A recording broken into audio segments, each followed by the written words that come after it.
আদেশ করুন মরানা। সেনাপতি, এই দরবারে ছোট বড় দর্জন সবাই হাজির হয়েছে।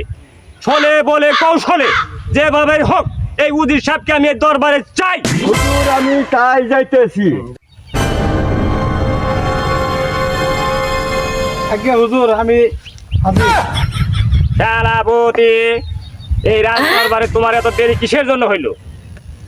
এটা কোয়েন না হুজুর, আমার গ্রামগঞ্জ তো অত বেশি একটা কুরবানি টুরবানি দেয় না। হ্যাঁ, ঢাকা শহর বলে কুরবানি দিয়ে মানুষ পায় না গুস্ত দিয়ে। এই স্কুটি দিয়েছেন দেখে এই স্কুটির ফাঁকে এই গুস্ত করে গেছিলাম। বুঝতে পেরে গেছিলা? হ্যাঁ। বুঝতে তো আরো মাসে কুইরাইছে, কিন্তু তোমার না এত দেরি কেউ করে নাই। আর কোয়েন না হুজুর, ইন্দিতে পেস্তা বাচ্ছে গুস্ত যে কইরেছি তাই দেখান রাখবো। ঢাকা শহরে দিলা দোকান পাট আছে ওগুলো গেছি, কারণ এই গুস্ত আইন দেখা মুখি দিয়ে দোকান না যাই কইছি এলা আদা দেন, এলা ওহন দেন, এলা পেঁয়াজ দেন, এলা কাঁচামরিচ দেন, দুইটা আলু